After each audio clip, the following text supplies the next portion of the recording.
Alhamdulillah rabbil alamin wa bihi nasta'in ala umuri dunya waddin. Wassalatu wassalamu ala asyrafil anbiya'i wal mursalin sayyidina Muhammadin wa ala alihi wa sahbihi ajma'in, amma ba'du. Kita mulakan majlis ilmu kita pada petang hari ini dengan berdoa kepada Allah Subhanahu wa taala. Moga-moga Allah Subhanahu wa taala jadikan penghujung hari ini sebelum terbenamnya matahari, hari yang membawa kebaikan kepada kita, hari yang membawa ketenangan, kesehatan, ketentraman, dan moga-moga Allah Subhanahu wa taala berikan kekuatan dalam hati dan jiwa kita berhadapan dengan situasi yang sukar dan juga mencabar kepada perasaan kita, minda kita, mental kita, dan moga-moga Allah Subhanahu wa taala angkat dengan segera wabah ini, dan moga-moga Allah Subhanahu wa taala menggolongkan kita menjadi sebab terangkatnya wabak dan juga bala ini, insyaallah ya rabbal alamin. Amin amin amin. Kita teruskan pengajian pembacaan kitab Al-Adab Al-Mufrad yang disusun oleh Imam Al-Bukhari rahimahullahu wa radhiya anhu. Kita sampai kepada muka surat 171, bab husni al-milkah, berbuat baik kepada hamba, yakni hamba sahaya.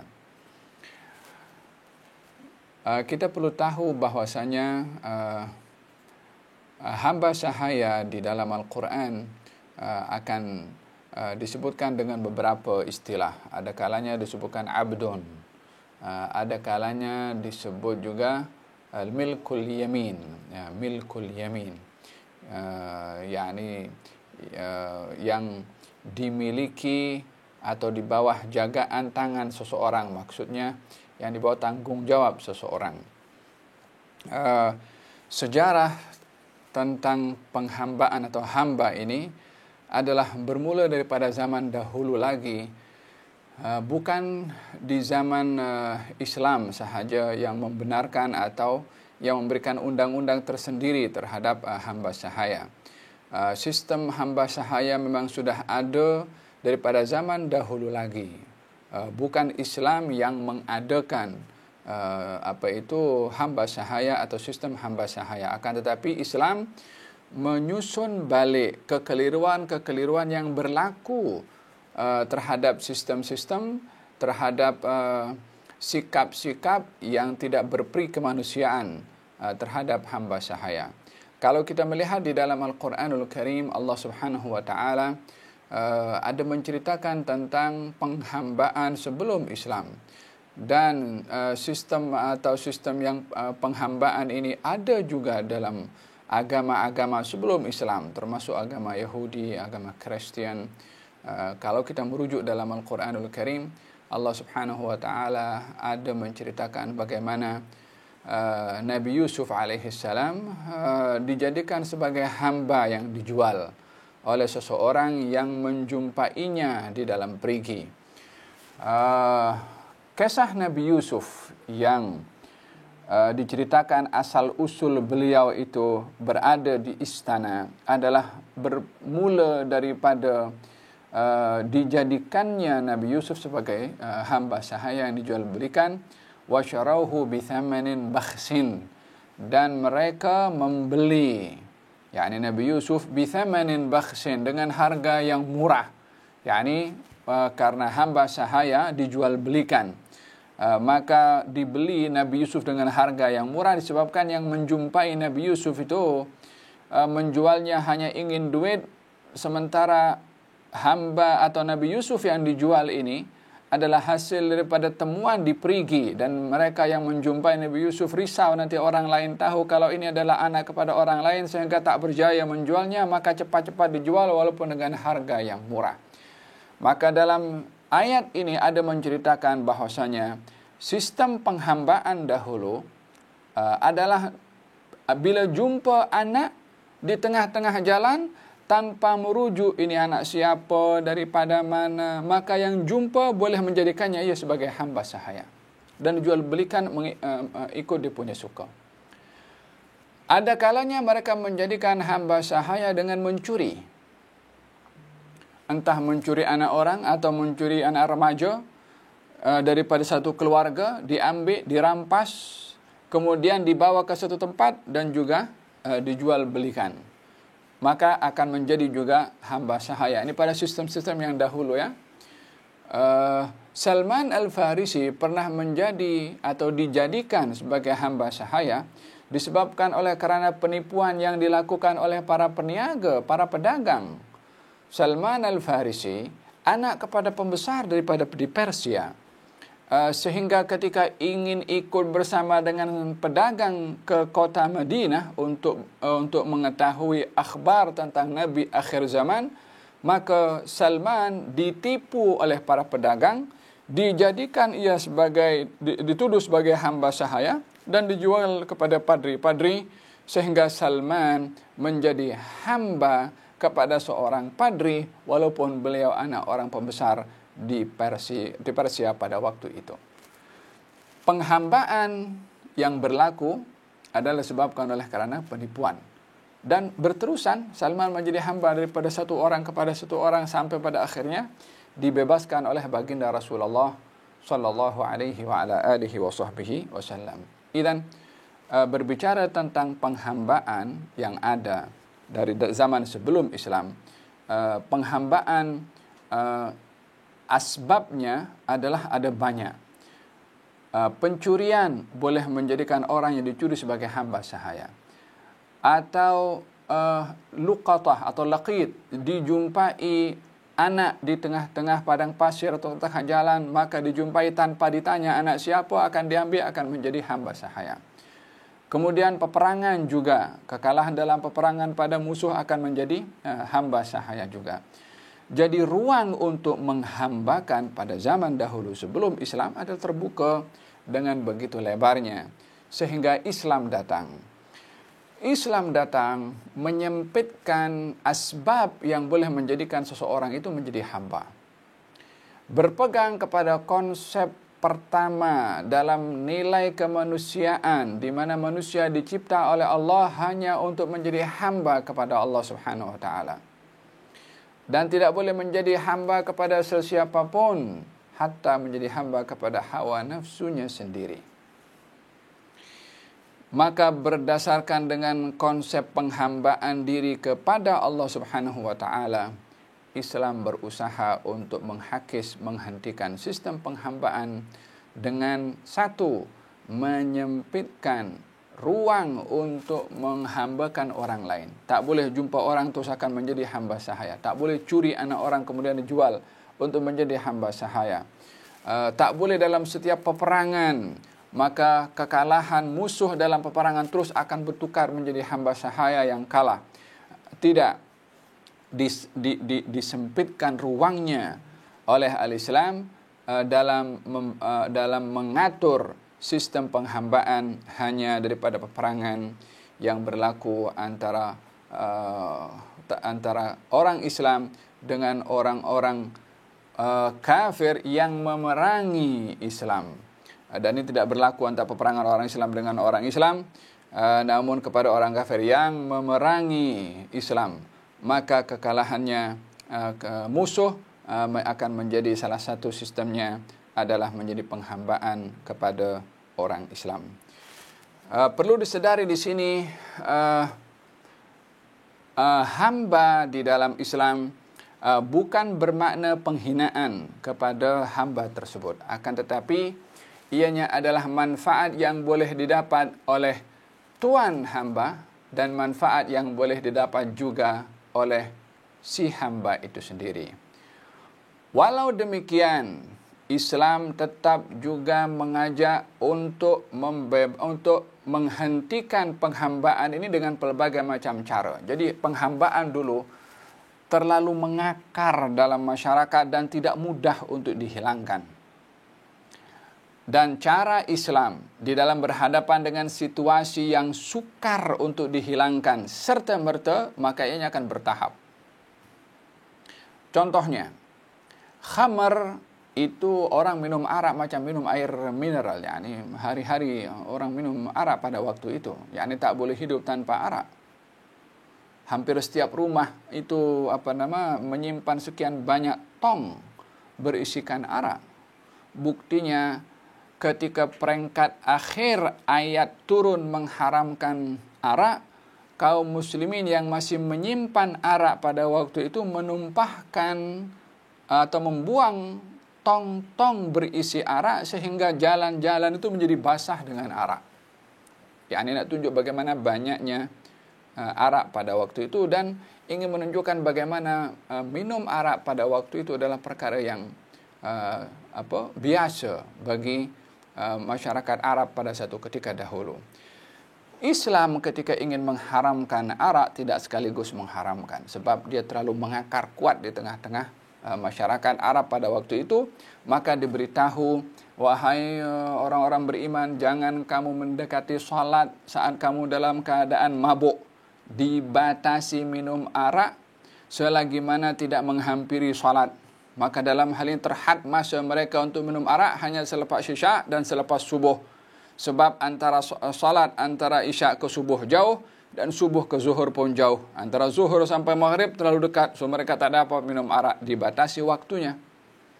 La taqrabus salata wa antum sukara, kamu jangan mendekati salat ketika kamu dalam keadaan mabuk.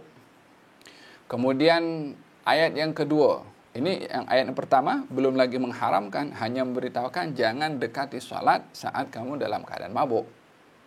Ayat yang kedua, yas'alunaka 'anil khamri wal maisir. Mereka bertanya kepadamu wahai Rasulullah Muhammad tentang arak dan judi. Katakan, pada arak ini ada bahaya yang besar dan manfaat. Yani manfaatnya dalam jual belinya lah dapat untung, tetapi bahayanya lebih besar daripada manfaatnya. Demikian Allah menyatakan ayat yang kedua supaya mereka berfikir tentang arak ini banyak bahayanya. Sampai ayat yang ketiga yang menyatakan pengharaman arak, innamal khamru wal maisiru wal ansabu wal azlamu rijsun min amali syaitan. Arak dan judi dan lain-lainnya rijsun min amali syaitan, yakni najis daripada perbuatan syaitan, kotor, yakni merujuk kepada haramnya arak. Disitulah kaum muslimin berhenti minum arak setelah dilatih pertama untuk tidak minum arak di setiap masa, ada waktu-waktu tertentu. Kemudian dibuka minda mereka, ini arak berbahaya kepada diri sendiri, maka mereka semakin menjauhkan diri daripada arak sampai peringkat akhir mereka sanggup untuk meninggalkan, barulah arak diharamkan. Ini cara dalam Islam bila ingin menghentikan satu sistem yang terlalu kuat dan mengakar dan menjadi tradisi masyarakat pada waktu itu, maka cara menghalangnya adalah secara bertahap. Termasuk dalam hal ini adalah hamba sahaya. Bila dahulu hamba sahaya terbuka daripada mencuri boleh menjadi hamba, kemudian jumpa anak boleh dijadikan sebagai hamba, sesiapa sahaja boleh tipu orang lain dijadikan hamba, disempitkan ruangnya hanya daripada peperangan sahaja, dan peperangan itu melawan kepada orang kafir yang memerangi kepada Islam, barulah di situ ada sistem hamba sahaya. Yang kedua, Islam juga meletakkan beberapa undang-undang dijadikan sebagai hukuman dalam Islam kepada orang Islam yang melakukan pelanggaran agar supaya membebaskan hamba sahaya. Orang melakukan pelanggaran sumpah, kafarahnya bebaskan hamba sahaya. Orang melakukan hukum zihar, yakni menuduh kepada istrinya sebagai ibunya, maka kafarahnya membebaskan hamba sahaya. Orang yang dia bersama dengan istrinya tengah hari bulan Ramadan, hukumannya membebaskan hamba sahaya. Ini secara hukum wajib. Lalu kemudian Nabi menyatakan siapa orang yang melukai hamba sahayanya, memukul yakni sampai luka, maka hendaklah sebagai kafarahnya dia kena bebaskan hamba sahayanya itu. Ada sistem mukatab, hamba sahaya diberi pilihan untuk kerja di tempat lain, dapat rezeki dan membeli dirinya sendiri, dan majikan membantu untuk hamba sahaya miliknya dibebaskan olehnya sendiri. Yakni banyak dalam Islam langkah-langkah, tuntutan-tuntutan yang dituntut untuk membebaskan hamba sahaya dalam bentuk anjuran, tujuannya adalah ingin menghakis atau ingin menghentikan sistem penghambaan secara bertahap. Walaupun tidak dibatalkan secara keseluruhan hukumnya, karena masih ada bahagian-bahagian yang boleh dimanfaatkan oleh majikan, oleh tuan, dan juga oleh hamba sahaya itu sendiri. Daripada bahagian itulah hukum masih dikekalkan oleh karena adanya manfaat pada kedua-duanya. Idzan dalam hal ini Islam mengatur balik sistem penghambaan, memandu dan menyempitkan ruang untuk memperhamba orang lain. Dalam hadis yang ini sedikit berkenaan mukaddimah ya, sebab bila berbicara tentang hamba sahaya akan dilihat Islam ini tidak menghargai nilai kemanusiaan. Walaupun kalau kita tengok dalam sejarah sebagaimana saya katakan di awal, penghambaan itu hatta di zaman Aristo pun juga ada, Aristoteles. Justru orang-orang yang seperti ini juga yang mengiyakan dan juga merestui sistem penghambaan di zaman itu. Zaman Jepun dahulu, Rom, Parsi, dan bagaimana Firaun menghambakan juga, dan sistem penghambaan di Amerika dahulu terhadap orang-orang berkulit hitam, dan tengok bagaimana sistem yang ada pada mereka yang memperhamba orang lain, dan bagaimana Islam yang memperhamba, yang mengatur sistem sistem hamba sahaya. Maka akan kita nampak bagaimana jelasnya panduan dalam Islam dan bagaimana teruknya orang-orang lain yang menggunakan sistem penghambaan, yakni daripada penghambaan terhadap orang kulit hitam satu dahulu. Dan bila kita merujuk juga penghambaan ini, mungkin boleh dikatakan sekarang sudah tiada lagi penghambaan. Ya, bila yang dimaksudkan penghambaan itu sudah tidak ada lagi secara individu, orang dijual belikan mungkin, tapi penjualan orang masih berjalan juga. Penghambaan yang ada di zaman sekarang sudah bukan penghambaan dalam tahap individu, sudah dalam tahap negara, sudah dalam tahap community, sehingga negara kena ikut telunjuk orang lain. Dalam sistem perekonomiannya, dalam sistem perundang-undangannya, dalam sistem mahkamahnya, sehingga satu negara tak bebas untuk mengatur negaranya sendiri dengan sistemnya sendiri, kena ikut tuannya, majikannya, walaupun di luar sana. Penghambaan sekarang lebih teruk, sudah ada dalam peringkat negara lagi, sudah bukan peringkat individu, walaupun dipakaikan dengan pakaian atau slogan kebebasan hak asasi manusia. Tengok bagaimana penghambaan yang dilakukan kepada tahanan-tahanan perang di Irak ketika mereka ditahan dan dipenjarakan. Apa yang berlaku kepada mereka sebagai tahanan perang, dan apa kalau mereka dapat melihat bagaimana Islam memperlakukan kepada tawanan-tawanan dan yang menjadi hamba. Baginda bersabda, ahsinu asrakum, berbuat baiklah kamu kepada tawanan-tawanan kamu, kata baginda Rasulullah sallallahu alaihi wasallam. Sehingga kaum muslimin yang menawan beberapa orang-orang kafir yang kalah dalam peperangan Badar, maka mereka berbuat baik kepada tawanan mereka, hamba sahaya mereka sendiri. Kalau makan, apa yang dimakan oleh majikan, itu juga yang dimakan oleh hamba sahaya. Kalau memberikan makanan ada korma yang satu elok dan yang satu kurang elok, yang elok diberikan kepada hamba sahaya, kepada tawanan. Mana ada orang nak berbuat demikian kecuali kalau bukan orang-orang yang mengikut panduan Nabi Muhammad SAW, dan itu adalah yang ada dalam Islam, yang diajarkan bagaimana menyikapi kepada hamba sahaya. Dan tengok bagaimana baginda Rasulullah SAW dalam hadis yang ke-156 ini. Diriwayatkan daripada Sayyidina Ali bin Abi Talib salawatullahu alaihi, anna an-nabiy sallallahu alaihi wasallam lamma thaqula qala ya Ali i'tini bi tabaqin aktub fihi ma la tadillu ummati ba'di. فخشيت أن يسبقني فقلت إني لأحفظ من ذراعي الصحيفة وكان رأسه بين ذراعي وعضدي فجعل يوصي بالصلاة والزكاة وما ملكت أيمانكم وقال كذلك حتى فاضت نفسه وأمره بشهادة أن لا إله إلا الله وأن محمدا عبده ورسوله من شهد بهما حرم على النار.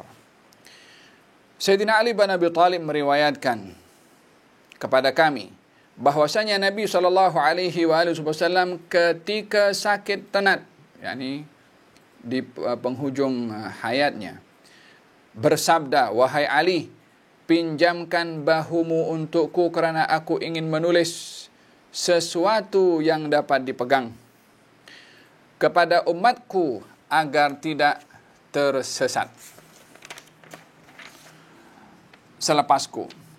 Aku khawatir baginda akan mendahuluiku, maka aku katakan, sesungguhnya aku mampu menghafal lebih daripada 2 hasta lembaran." Ya, bagaimana cekapnya Sayyidina Ali yang boleh menghafal apa saja Nabi cakap. Pada ketika itu kedudukan kepala baginda di antara lengan dan pangkal lengan aku, yakni di pangkuan Sayyidina Ali bin Abi Thalib. Baginda berwasiat mengenai salat dan zakat dan hamba, yakni hamba sahaya atau pembantu yang kamu miliki. Baginda berkata begitu sehinggalah tercabutnya ruh baginda. Baginda juga memerintahkan umatnya agar bersaksi bahawa tiada Tuhan yang layak disembah melainkan Allah dan Muhammad ialah hamba dan utusannya.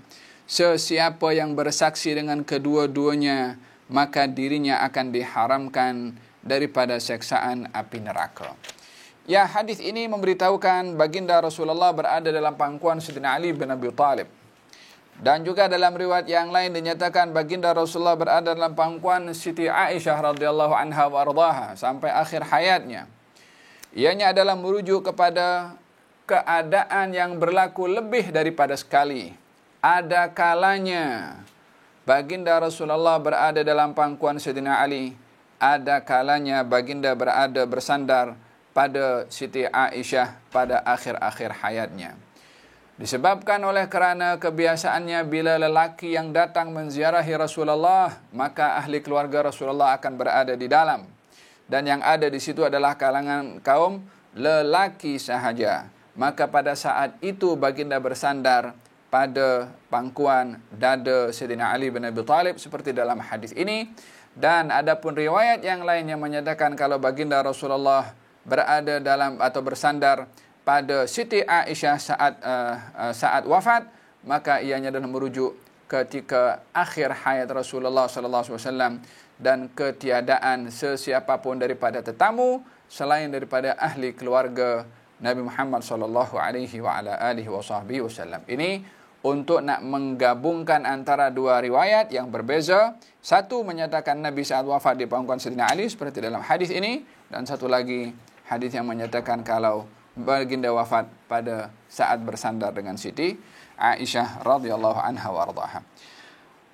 Yang menjadi poin pada hadis ini pesanan akhir Nabi Muhammad sallallahu alaihi wasallam, as-salah wa ma malakat aymanukum.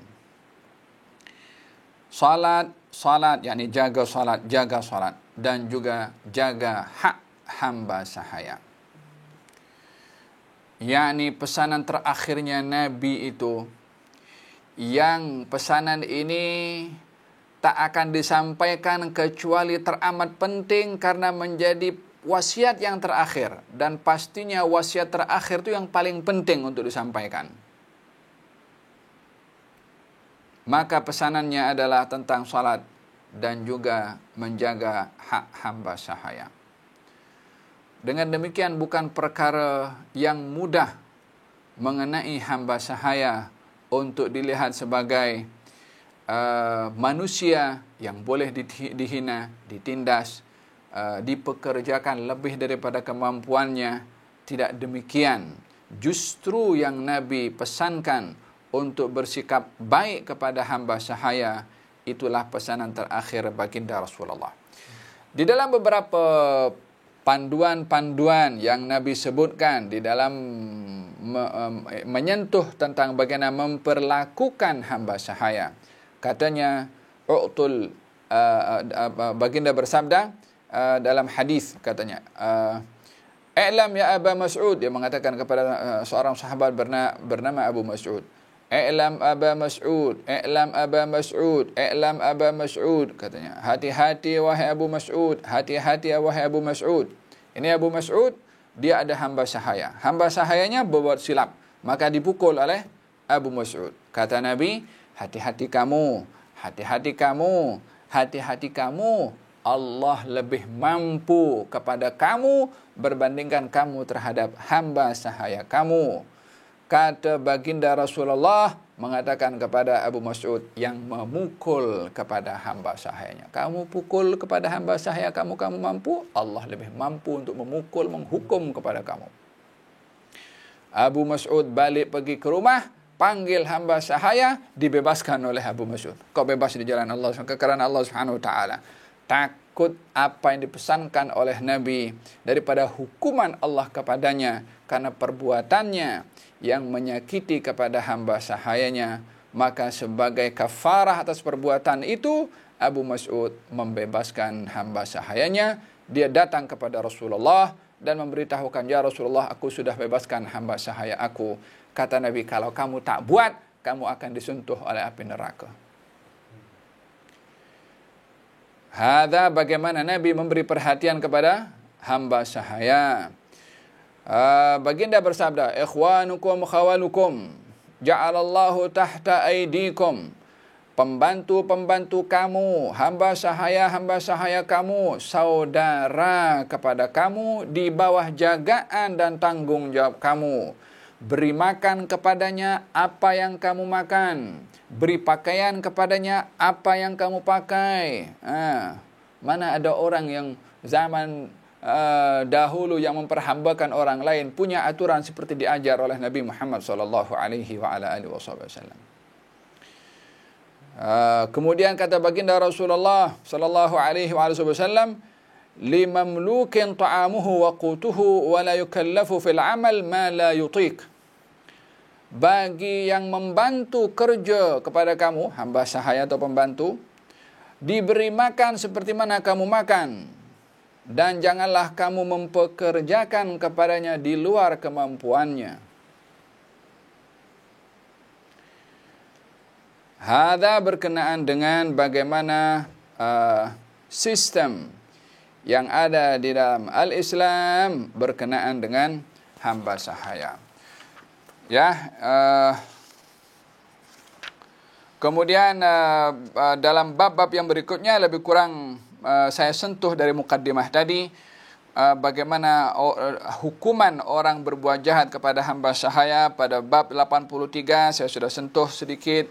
Kemudian menjual pembantu yang nakal. Yani ada kadang-kadang pembantu ini nakal atau hamba sahaya nakal. Kalau kita tengok dalam muka surat 177, hamba sahaya Siti Aisyah menyihir Siti Aisyah. Hamba sahaya menyihir majikannya. Ya, ada yang nakal hamba sahaya. Akhirnya dijual oleh Siti Aisyah kepada orang yang boleh mendidik kepada dia. Yakni mendidik sesuai dengan perangainya. Kadang-kadang orang nakal ini perlu dididik di tempat pemulihan. Kadang-kadang ada orang nakal ini dididik, dimasukkan dalam penjara. Atau dijaga oleh orang yang keras. Termasuk hamba sahaya yang menyihir Siti Aisyah ini dijual kepada orang yang keras, yakni yang boleh mendidik sesuai dengan perangai kejahatan seseorang itu yang tergamak untuk menyihir majikannya sendiri. Lebih-lebih lagi yang disihir adalah istri Nabi Muhammad sallallahu alaihi wasallam, Ummul Mukminin As-Sayyidah Aisyah radhiyallahu anha wa ardaha. Kemudian bab yang 85, bab al-afu anil khadim, yakni memaafkan kepada pembantu, yakni bila melakukan kesalahan. Dalam hadis Nabi Muhammad sallallahu alaihi wasallam, beliau ditanya, "Ya Rasulullah, kam a'fu fil khadim?" Wahai Rasulullah, berapa kali sepatutnya saya maafkan kepada pembantu? Yani pembantu kalau buat salah berapa kali? Ke pembantu kalau berbuat salah perlu dimaafkan. Ya, perlu dimaafkan. Agaknya berapa kali perlu dimaafkan kalau dia buat salah? Kata Nabi, kalau dia buat salah 70 kali, maka maafkanlah 70 kali juga. 70 kali kalau bukan dalam setahun, dalam sehari. Walaupun itu tak jauh lah nak buat salah dalam satu hari 70 kali.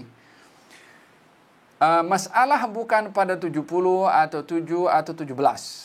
Tapi permasalahannya adalah semampu kita untuk kita memaafkan, maafkan. Untuk menunjukkan sikap ihsan, bila kita tidak mampu untuk memaafkan kepada hamba sahaya atau pembantu yang terlalu nakal, kalau itu hamba sahaya jual, kalau itu pembantu diberhentikan.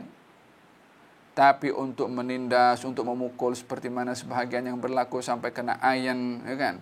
Ada sampai kena tumbuk atau guna pemukul yang yang melukai kepada kepala atau badan, waliyadzubillah, seperti berlaku di beberapa tempat yang dimuat dalam surat kabar juga, bagaimana sikap majikan yang terlalu tidak berperi kemanusiaan terhadap pembantunya.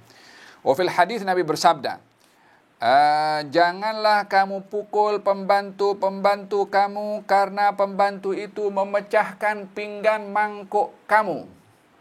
Kerana sesungguhnya pinggan mangkuk itu pun ada ajal, seperti mana kamu pun punya ajal. Yakni kalau ajal datang, mana boleh kita nak lari. Mangkuk pun kalau pecah, itu dah ajalnya.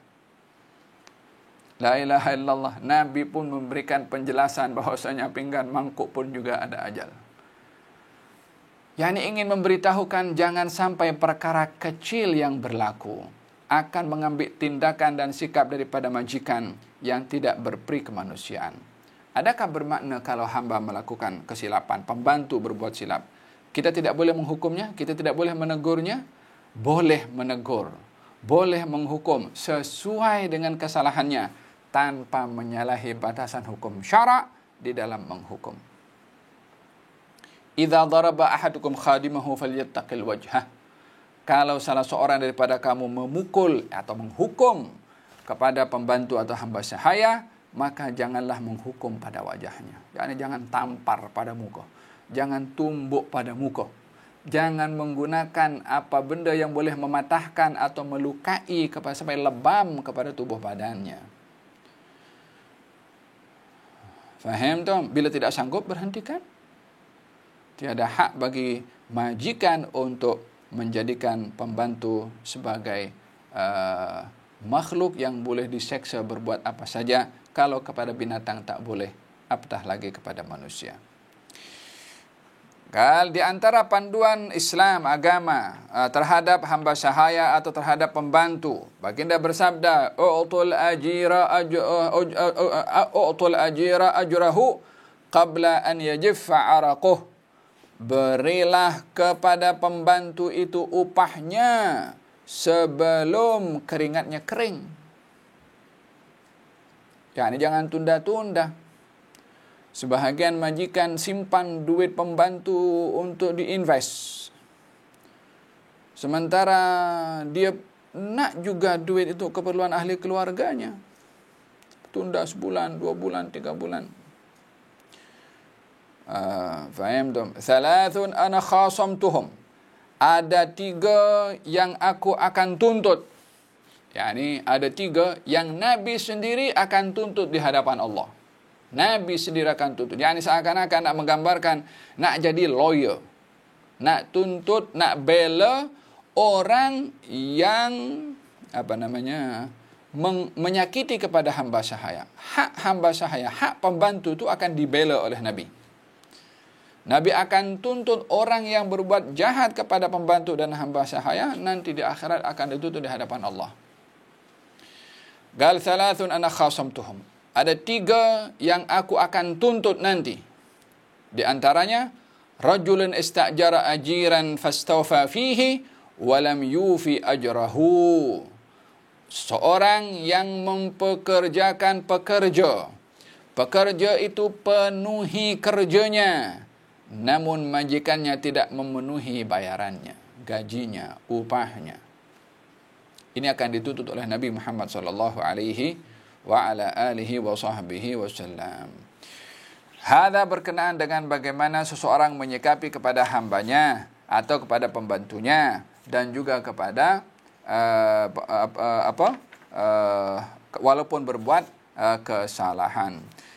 Pada muka surat 180 dapat dilihat contoh bagaimana baginda Rasulullah sallallahu alaihi wasallam berhadapan dengan pembantunya, yaitu yang telah berkhidmat kepada Nabi selama 10 tahun, yaitu Anas ibn Malik.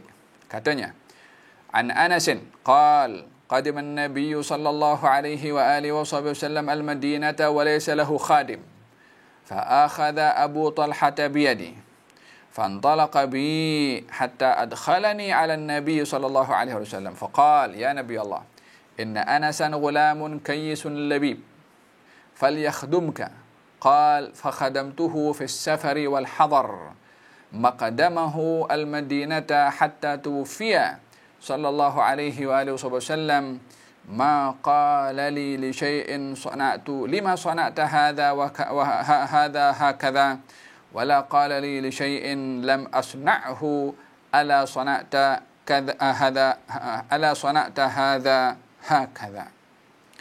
Artinya, Anas bin Malik berkata, Nabi SAW telah datang ke Madinah tanpa pembantu. Oleh hal yang demikian, Abu Talhah ini bapak tiri Anas, memegang tanganku lalu membawa aku pergi bertemu Nabi SAW. Kata beliau, wahai Nabi Allah, sesungguhnya Anas ini ialah orang atau seorang anak yang cerdik dan cerdas. Maka perkenankanlah beliau menjadi khadammu.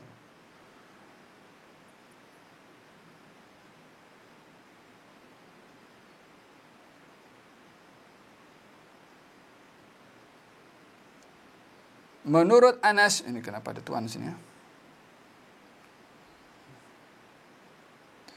Menurut Anas, aku membantu Rasulullah SAW ketika baginda dalam permusafiran, ketika baginda berada di rumah, sejak kedatangan baginda ke Madinah sehinggalah baginda wafat. Yani mula datang sampai Nabi wafat. Anas bin Malik khidmat dengan Nabi.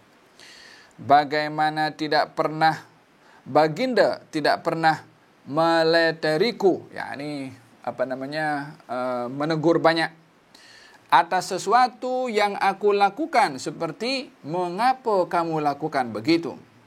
Baginda juga tidak pernah menegur kepada Anas bin Malik atas perbuatan yang tidak aku lakukan, seperti mengatakan mengapa kamu tidak melakukan begitu. Anas bin Malik sebagai pembantu menceritakan pengalamannya menjadi khadam kepada sebaik-baik majikan, menjadi pembantu kepada sebaik-baik majikan baginda Rasulullah sallallahu alaihi wasallam. Subhanallah, yang paling nampak pada manfaat dan faidah yang didapat oleh Anas bin Malik yang bertugas sebagai khadim, pembantu. Setelah wafatnya baginda Rasulullah SAW, beliau orang yang paling banyak mengambil hadis dan meriwayatkan hadis. Dari pembantu menjadi ustaz, menjadi syekh, menjadi muallim. Macam mana pembantu boleh jadi muallim? Karena pembantunya diajar di rumah. Macam mana Anas daripada budak bekerja pembantu menjadi seorang ahli hadis?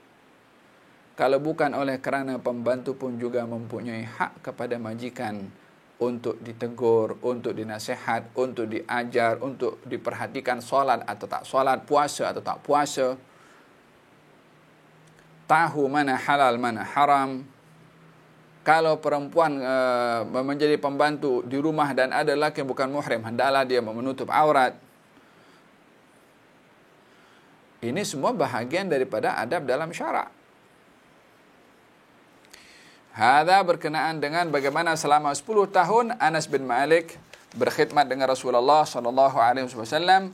Bab ke-86 menceritakan bagaimana bila seorang hamba sahaya mencuri, kemudian kalau hamba sahaya berdosa, kita sudah bahaskan bagaimana menyikapi hamba-hamba yang nakal atau pembantu-pembantu yang nakal, seperti dalam mukaddimah saya jelaskan sebentar tadi. Kemudian sampai kepada muka surat Babu Adabul Khadim, muka surat 90 kita sudah sebutkan sedikit. Naam.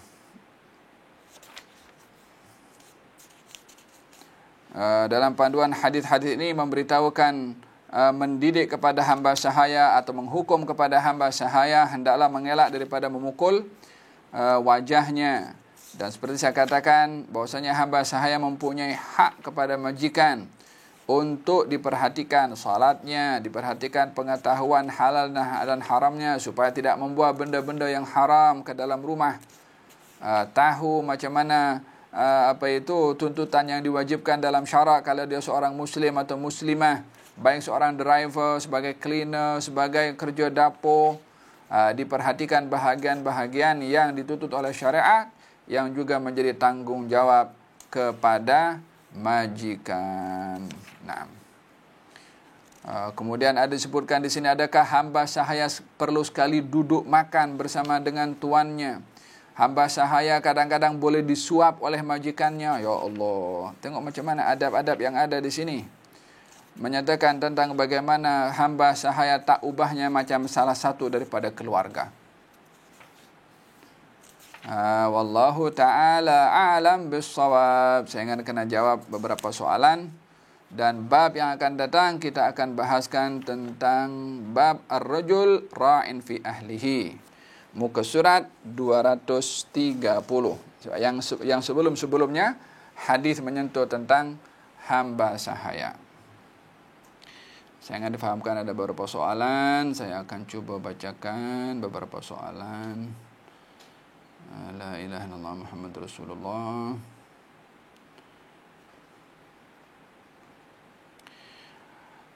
Assalamualaikum warahmatullahi wabarakatuh. Arak adalah najis. Adakah benda-benda yang lain yang mengandungi alkohol juga najis, seperti parfum, sanitizer untuk membasuh tangan, tisu yang ada dalam alkohol untuk mencuci tangan?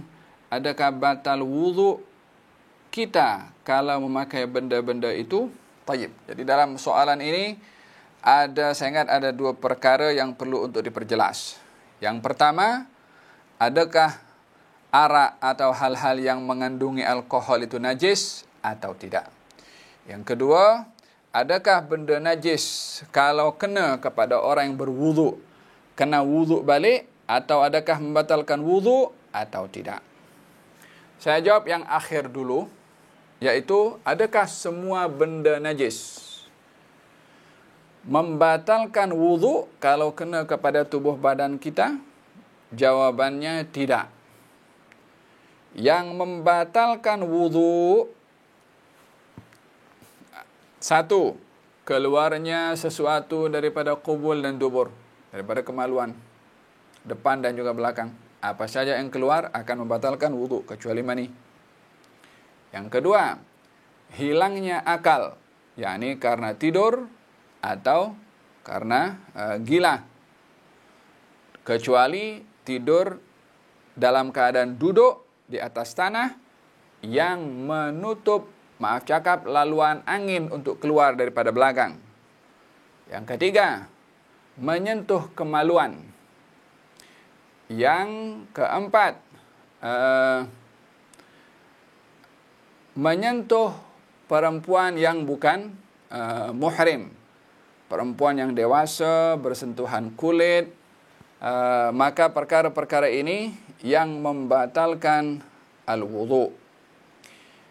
Najis yang kena kepada badan, pakaian, tempat tidak membatalkan wudu, namun menghalang sahnya salat.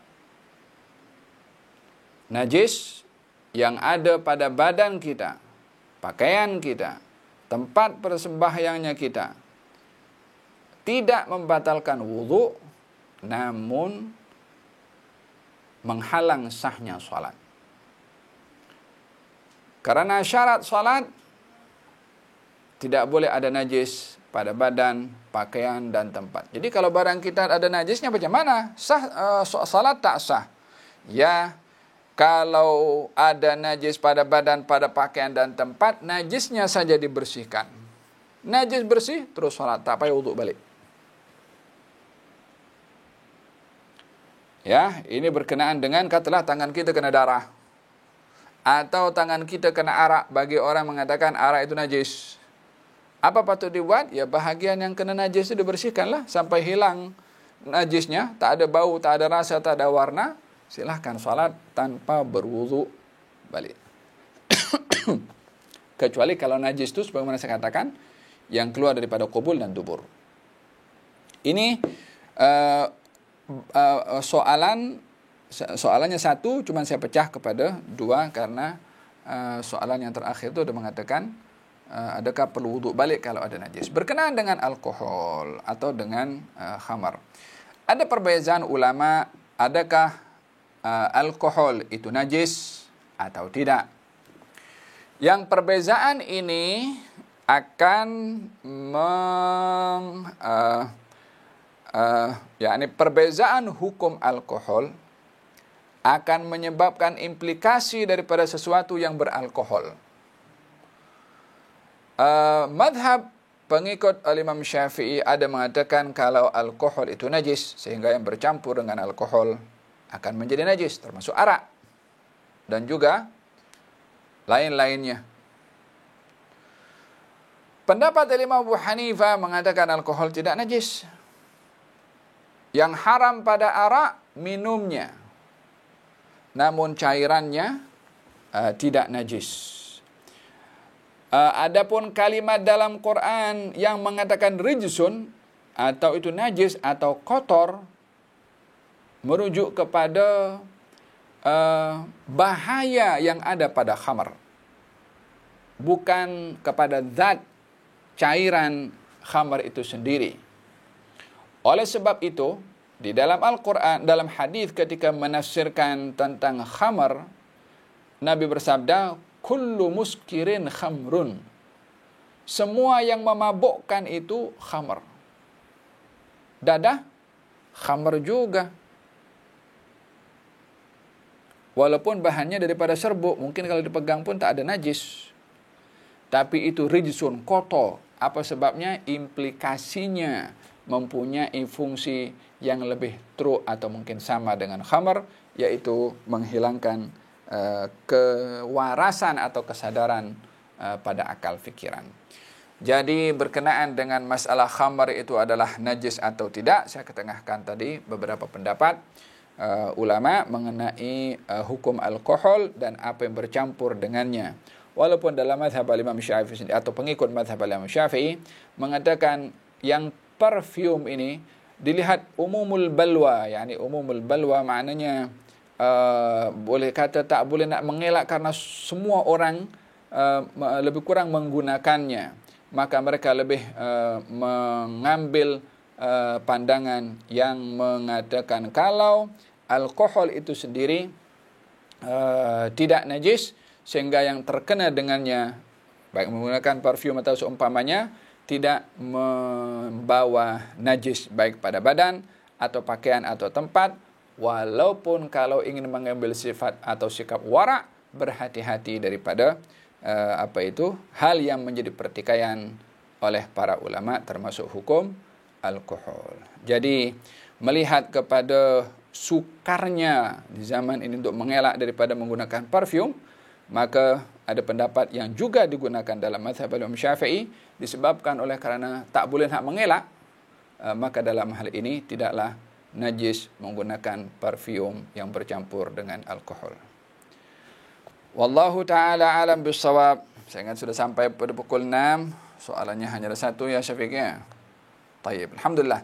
InsyaAllah terima kasih atas kehadirannya semua yang melalui Zoom dan juga di Facebook. Moga-moga Allah Subhanahu wa taala jadikan majlis ilmu kita pada petang hari ini majlis ilmu yang membawa peningkatan dalam ilmu pengetahuan kita, dan diberikan oleh Allah petunjuk, dan moga-moga Allah ajarkan kepada kita ilmu yang kita tak tahu, dikayakan hati dan minda kita dengan ilmu, dan moga-moga Allah Subhanahu wa taala berikan kekayaan kepada ahli keluarga kita dengan ilmu pengetahuan, sehingga dengan ilmu itu kita mampu berhadapan dengan lockdown, berhadapan dengan PKP, berhadapan dengan situasi yang sukar, sehingga dengan ilmu membimbing kepada kita bagaimana mengambil sikap di saat-saat sulit, di saat-saat sukar seperti keadaan kita pada hari ini.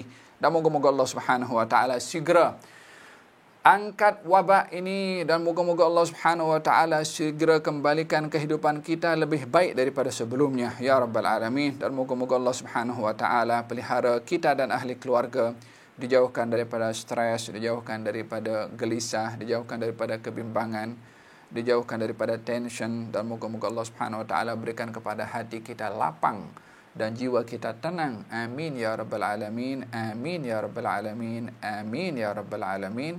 Wa sallallahu ala sayyidina Muhammadin wa ala alihi wasallam. Walhamdulillahi rabbil alamin. Bisirril Fatihah wa ila hadratin Nabi Muhammad sallallahu alaihi wasallam. Al-Fatihah. Bismillahirrahmanirrahim. Ar-Rahmanir-Rahim. Maliki yawmiddin. Iyyaka na'budu wa iyyaka nasta'in. Ihdinas siratal mustaqim. صراط الذين أنعمت عليهم غير المغضوب عليهم ولا الضالين. ربنا تقبل منا إنك أنت السميع العليم، تب علينا إنك أنت التواب الرحيم. دعواهم فيها سبحانك اللهم وتحيتهم فيها سلام، وآخر دعواهم الحمد لله رب العالمين. تقبل الله منكم.